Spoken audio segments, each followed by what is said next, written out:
and welcome to episode 5 of Ellie Asks. Today I'm joined by Emma. Emma and I have known each other for a good old 35-ish years, I think, maybe not quite that much, but around there. Her grandma and my granny were friends, and then our parents are friends, and now we are friends. So I've known her for a long time, and many a time we've stayed up till 2 a.m. chatting whilst I've stayed on her bedroom floor when we were kids and things like that. So had a lot of good memories. So I'll pass you over to Emma for her to introduce herself, and then I'll ask the question.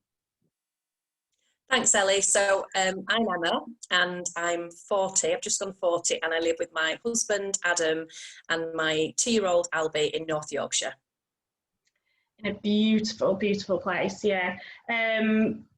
So Emma's question that she chose, which when I was thinking about it, I was thinking, oh, it's this, or oh, it's this, which is what have been the most defining moments that have helped shape your life. So like I said, when I was thinking about it, oh, I think it's this, and I changed my mind so many times. So I'm just wondering, as people are listening to Emma talk about her defining moments and mine, I wonder whether it swaps and changes depending on the time it takes, to have a think about it. So did it change for you, Emma, when you thought about it? Do you like, oh yes, this was my defining moment, then you thought, oh actually no, I think these were, or was it just lots of little ones? Yeah, I think that's a really good point, and I was a little bit the same because, in 40 years of life, you do have many kind of defining moments, and then I began to question, well, what's really defining? What does defining mean? Yeah. And I think for me, there's been some big stuff and some small stuff, but kind of, I'd say in my 30s to now, there's been a kind of chain reaction of defining moments, some little, some big, that have kind of led me to where I am today. So I think that period to me is my defining period, if you like. Yeah, I think I was very similar. I don't know whether is it in your 20s, I don't know, this might resonate with some people that I don't know, I felt that I kind of just was bumble along. I went to work, I came home, and I was just happy. I think when I hit 30, I really struggled with turning 30, actually. In the weeks or months leading up to it, I kind of had a real sort of, felt really stressed about it, thinking, oh gosh, what have I achieved? It almost feels like the biggest milestone after 18 and 21. And when you're 18 and 21, you're kind of a bit like, meh, oh well. I'm 18 or I'm 21, and I think 30 I was really very much like, oh, what have I done with my life? I've got friends who've been traveling, they've traveled, been abroad for such a long time, they've traveled the world, and what have I done? I think the 30s have been huge for me. So what particular things happened in your 30s that made them really defining for you? I think, like you, I was coming up to 30 and I began to kind of reassess my life, what was I doing? What was the point of everything? And I'd coasted through my 20s just having a laugh, having a good time. And then, it felt like this massive milestone. And I felt like I needed to just do something different. I had a well-paid job. I worked hard, I played hard, but actually it wasn't really what I wanted to do. And actually I wasn't really motivated by money. I began to kind of learn about myself. And I'd always wanted to go traveling, but I'd kind of been on the career path and I'd been just moving up and moving up and moving up. And I'd kind of missed all my friends doing that. And a lot of my friends were settling down, having children and things, and I hadn't met anybody significant. So it was kind of like a really good time to go, but also I felt almost too old to go traveling, to go backpacking. And I remember my friend Liz sort of dragging me to STA Travel and saying, come on, you're going to book it, you're doing it. I'm sick of hearing you talking about it. You just need to do it. It's the perfect time. It's exactly the right time. You've got the money to save up. I moved back in with my long-suffering parents and saved money really quickly. And then all of a sudden I'd booked this round the world ticket for like 13 months and handed in my notice at my really well-paid, secure job. And I was just like, oh my goodness. And I think that was a major moment, because from that, I've changed jobs. obviously I went traveling, I met my now husband. So lots of things came, I think, as a result of making that decision. Do you mind sharing how you met your husband? Because this is just, I think, is a brilliant little story about how you met him. Yeah, so really embarrassing and typical Emma. So 3 weeks before, about 3 weeks, 3 or 4 weeks before I was due to go off traveling. So like I said, I was living at my parents', and a friend of mine, who is now my sister-in-law, had sent a message on Facebook Messenger, something along the lines of, you know, have a look at our wedding video, and if you wouldn't mind giving it a like, it means we get so many likes and we'll get a discount. Fine, happy days. Watched it, brilliant. And I saw this guy on there. I thought, oh, he's nice. But it was very much a, he's nice. You know, I was just about to go traveling, and kind of prior to handing in my notice and booking my ticket, I'd also come out of a relationship. So, you know, I wasn't looking for anybody at all. So I replied and said, oh, you know, you look gorgeous, your video's lovely. Oh, by the way, your new brother-in-law is really handsome. And then I wrote swoon and thud on the end of it. Oh.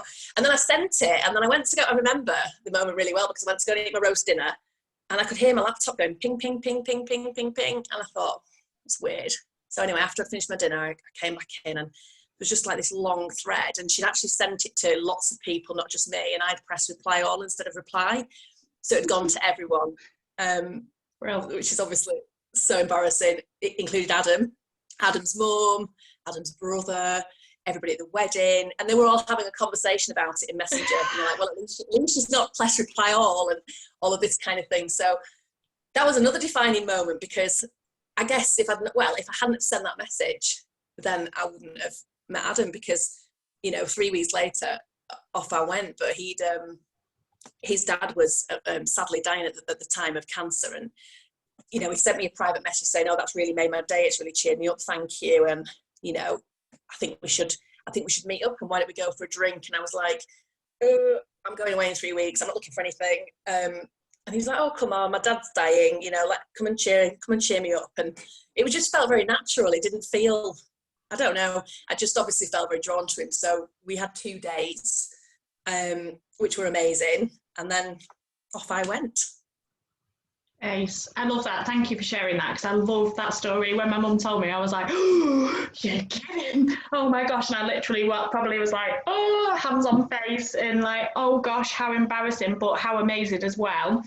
So completely, totally defining. So the fact that, so your first a couple of defining moments were your friend dragging you to the travel agent. So somebody got so sick and fed up of you harping on about doing something, and then just a mistake of putting something on a messenger is just ace how it all works out, isn't it? And then things got a little bit trickier, didn't they? So then I went off traveling, and I kind of knew, I think, that Adam was somebody special, because I think sometimes you just do, don't you? But I wasn't willing to just stay at home for a boy that I'd met twice. And, you know, I really wanted to kind of do my trip. And I also wanted to think about what was going to come next, career-wise and things, because I knew I didn't want to go back to, you know, working in advertising. So Adam's dad passed away, and we'd kept in contact. And I think I'd been away for about 6 months, and he messaged to say, is it easy to get a job in Australia? And I was like, I don't know, I'm in India. Why? And he said, oh, I need to get away, you know, I just need to get away, and I fancy doing some travelling, and would it be weird if I met up with you? And I just thought, well, do you know what? Probably not, because you travel with loads of randoms anyway. And I said, well, no, you can come if you want, and then if we don't like each other, you'll just have to go off on your own, you know, you have to go your own way, and I'll go my way. And then he came and never left. So that was the lovely bit. But then, yeah, once we came home from travelling, you know, I felt like I kind of had it all. I don't mean in a smug way, but I felt really happy. And, you know, I spent all my time when Adam was there trying not to get pregnant, you know, as you do. And you know, early years trying not to get pregnant. And then we'd sort of decided that we'd just casually see what happened after we got back from travelling, and Adam had proposed, and we'd moved into our first flat together, and, you know, everything felt really lovely. apart from the fact that then became a 6-year battle of infertility, which was shit. And we went from kind of casually trying to like trying and trying all the old wives' tales, and, you know, getting to the point where it was like, oh God, I don't want to have sex anymore, because it's just become this thing that, you know, to try and conceive. And it kind of got to like, I don't know, a year into trying, and then we thought we'd better go and have some tests done. And we had some initial tests done at the GP, which indicated there was some issues, but we never really felt like it was properly kind of explained. It might have been that the GP didn't understand them enough either. So the kind of next step was gynecology, and we naively thought that we were going to go to gynecology, they were going to do some tests, maybe give me a tablet or something, or have a small procedure, and then it would just fix whatever it was. And I don't think either of us actually really thought that we were going to get there and they were going to say, do you know what, you're both infertile. We were like, oh, right, okay. Because I was only, at the time, I must have been 32 or 33. So like it's relatively young, really. And it's also quite rare, I think, for two people to be so compatible, I guess, in lots of ways. But, you know, we laugh now a little bit. This isn't funny, but sometimes you've got to use humour, haven't you, to kind of get yourself through the difficult times. We laugh about how, you know, how did we both manage to meet each other when we're both so challenged in that department. So yeah, that was kind of the start of a really difficult period of defining moments. And so how long did it go on for? 6 years, you were saying? And what got you to the end? Because obviously at the beginning you introduced yourself, I'm Emma, I'm married to Adam, I've got a little boy. So there was a pregnancy at the end, there was an outcome, there's your gorgeous little boy. So how did that come about? How was that? So we were told that the only option for us would be IVF. And if I was to have treatment on the NHS, I'd need to go away and lose 6 stone, which is what I then did over a period of 2 years, which was really hard. I mean, I love food. I'm a happy eater, I'm a sad eater, I'm a comfort eater. I just love food. So I think at the time when I was struggling so much with the fact that we were going to have IVF, it was really hard to then have to lose 6 stone. I mean, it's not a small amount of weight, is it? No. But somehow I just managed to kind of do it, and did it safely and steadily, and then felt quite positive about the whole thing, you know. And then we went back to the hospital to be told that actually the rules had since changed in our area, and our postcode meant that now if we wanted IVF, I would need to go away and lose a further 2.5 stone. What? And I think that was probably one of the low points of my life, I think, our life. I mean, to put it into context, at that time I was a size 14, and as you know, Ellie, I'm 5'10", so I'm tall. So I wasn't, you know, big.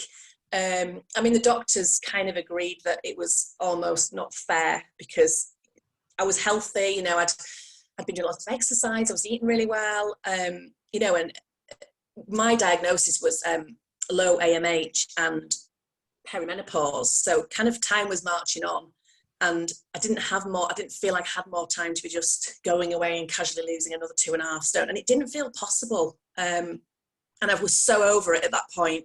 I was just like, I think I walked out the appointment actually, because I was so upset and frustrated. And, you know, I remember speaking to the consultant afterwards, and she was like, there really isn't anything we can do unless you are willing to go away and lose that weight. And I just said to Adam, I don't think I can do it. And, you know, I'm not bashing the NHS because I love them, but, you know, obviously they're strapped and they're bound by rules. But I felt so frustrated and so angry that if I lived in another area, then we could have had treatment. And, you know, there's got to be rules and there has to be safe limits. But at the same time, they're different in each area, and it's about money. And that was really, really hard. And I was like, you know, we should be able to decide when we want to have our one free go. That should be up to us. And I think what was even harder was that we were just sent away with no kind of like help about what we could do next. So I felt really lost. And then I began eating as a kind of comfort, and put 2 stone back on really quickly. and just kind of took a little bit of a break from it because we didn't really know what to do and if we had options. And then from there, we organised a few consultations with some clinics in the UK and quickly realised that it was expensive over here and that we could maybe afford one round, which felt like huge pressure. What I forgot to say earlier is we'd been given about a 4% chance of it working, so tiny. And, you know, there wasn't this big pot of money. You know, we'd saved a certain amount of money and that was it. And we'd had begun to talk about what plan B might be if this doesn't work. And I think at some point we knew we'd have to draw a line because it just takes over your life, or it did for us. So yeah, one round.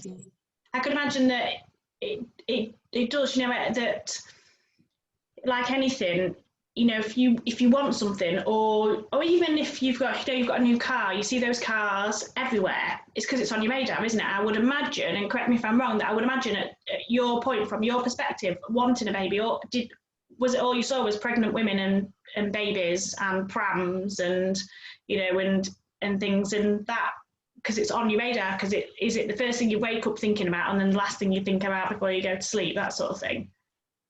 100%, all consuming and really difficult to avoid. You can't avoid children. And then, you know, I didn't like who I became, and I'm okay with it now because I think I became a product of my circumstances, and I understand it all a little bit more now. But, you know, I used to feel some really quite strong emotions and jealousy and things that I'm not really like that actually as a person, but it kind of brought all those worst sides of me out. And I kind of wish in retrospect that maybe I'd have sought some support while kind of going through it all, because I was so keen to kind of get onto the next cycle and all that kind of thing. I just put everything in a box, and actually that then does inevitably bring, you know, come to the surface.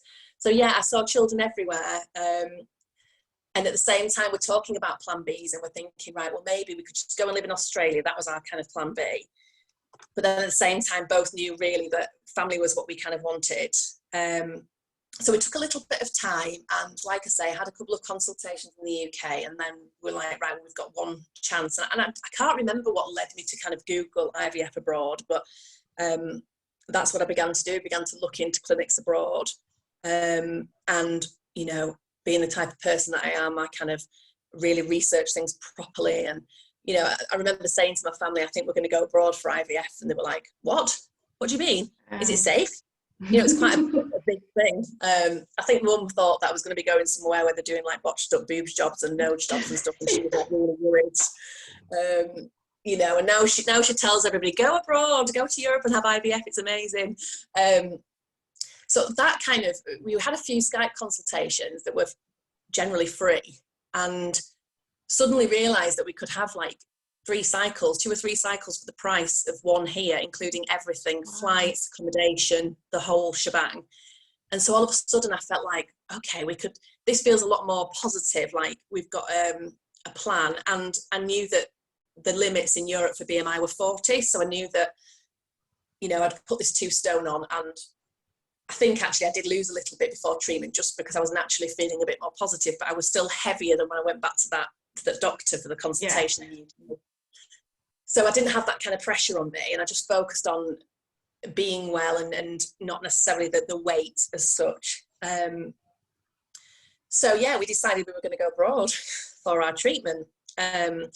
We had a consultation with the clinic that we went with, and they were the first ones to say to us, look, if you want IVF with your own egg and sperm, that's absolutely fine. But, you know, we agree that you have got a 4 to 5% chance of it working. It's tiny.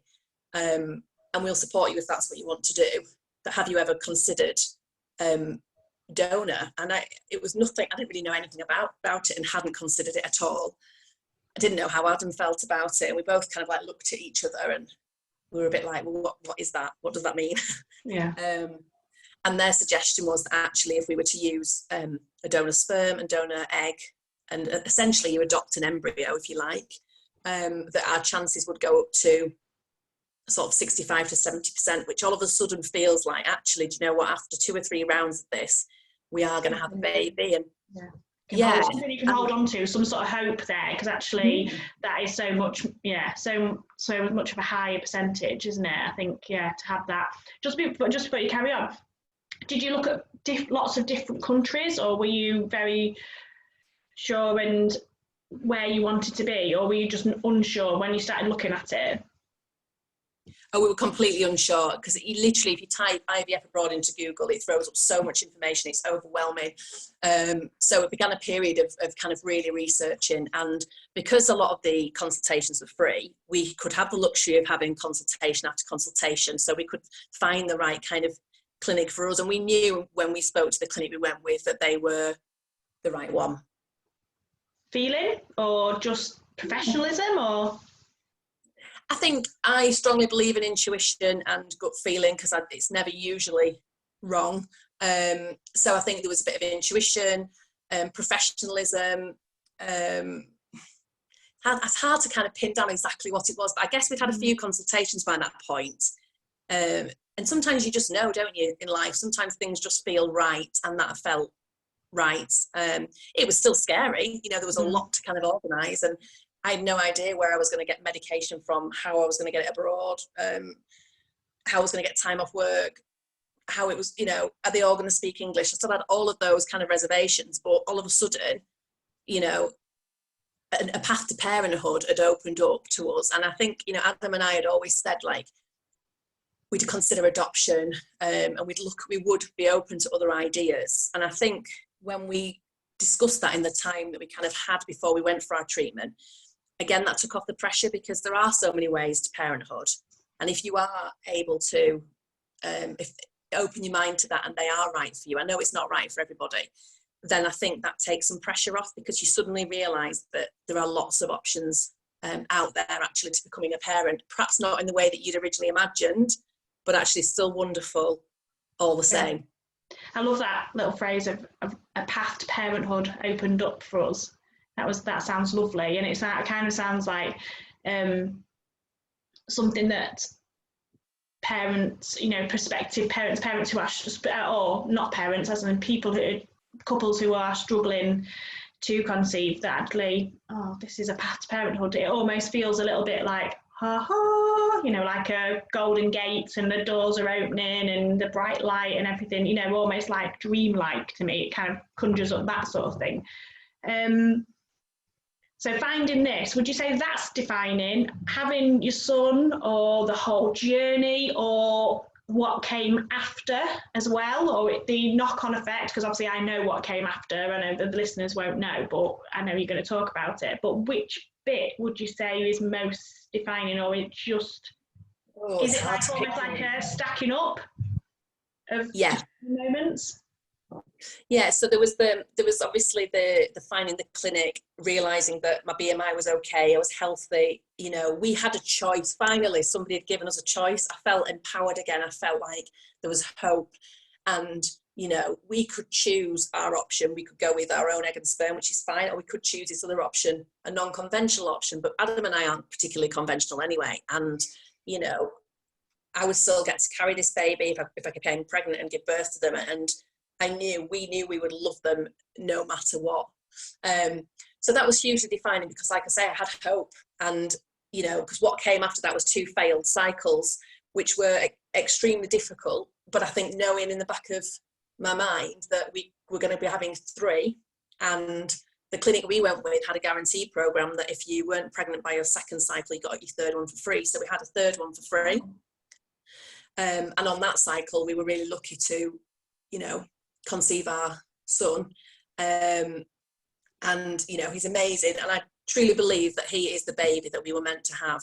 So I can't now think to myself, do I wish that I'd had a baby with my own egg and Adam's sperm? Because I can't think like that, because I think, well, no, because I wouldn't have Albie. Do I have worries about the future and how he's gonna take it? Yes, of course. And you know, we've chosen to speak out publicly about it, and we've chosen to obviously tell him, and we'll share with him from an early age, and hope that he you know, accepts that, you know, we wanted him so much that we went through all of this to kind of get him. But you know, there are nerves kind of around that. But you know, I'd say it all kind of, I think it all kind of stacked up.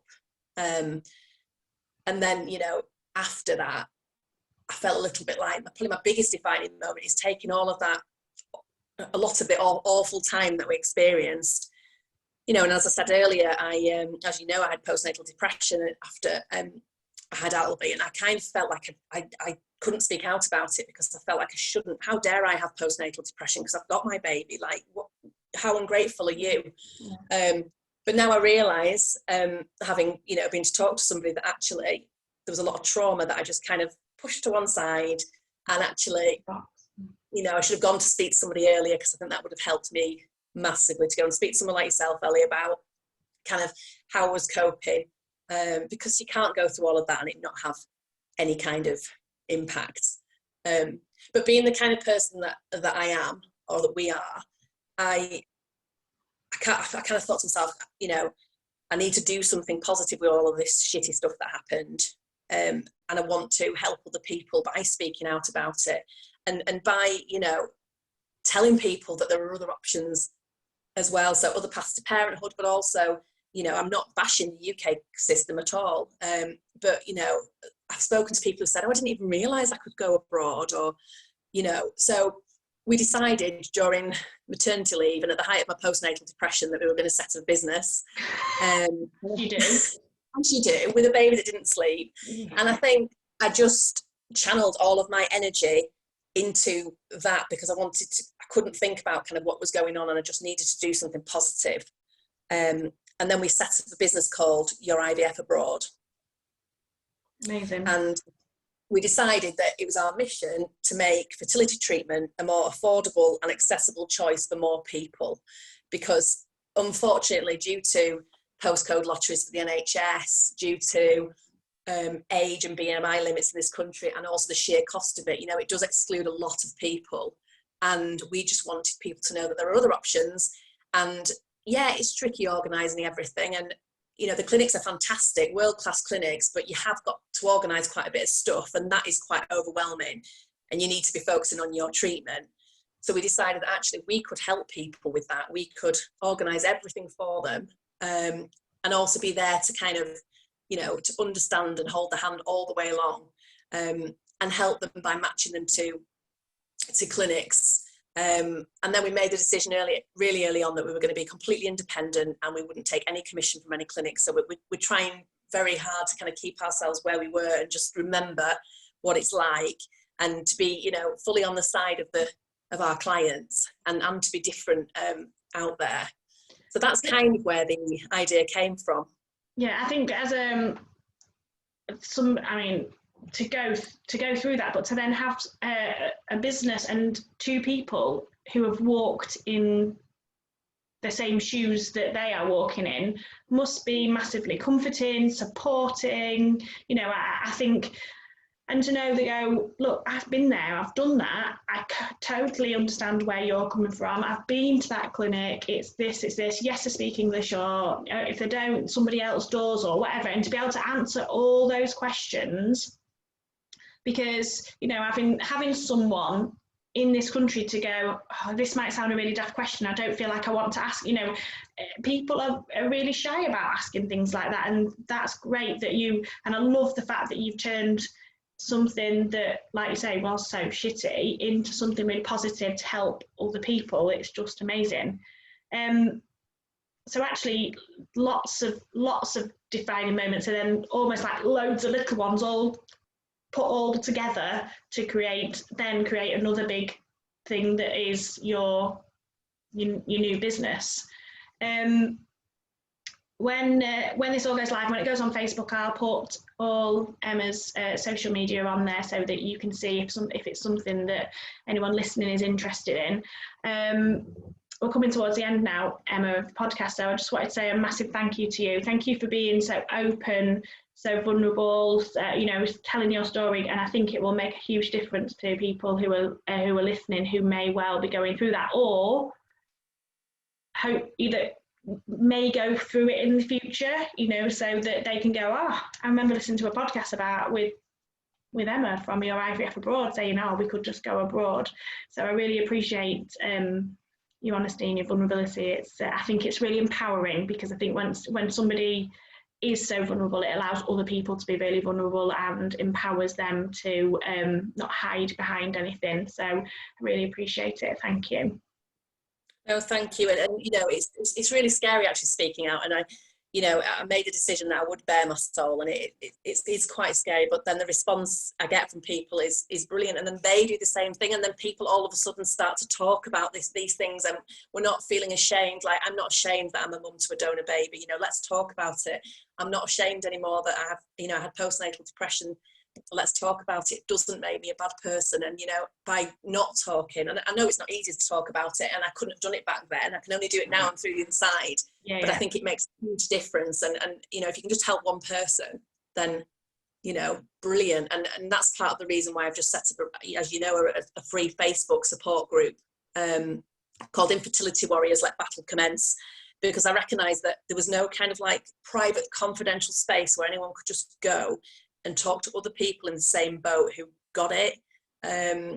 So I've set it up for anybody who wants to come along that might be trying to conceive. They might be thinking about fertility treatment. Doesn't matter if it's abroad or in the UK, or they might be having it or planning it. And it's just a space to come together, really lovely people in there, just to kind of ask you questions, say when you're having a bad day, and everybody will support you. So that's free, and I'd love for people to come along and join us. Okay, so I'll add that to the when it goes live, and I'll add that to the Facebook page as well, so that people can find it. So the link will be there.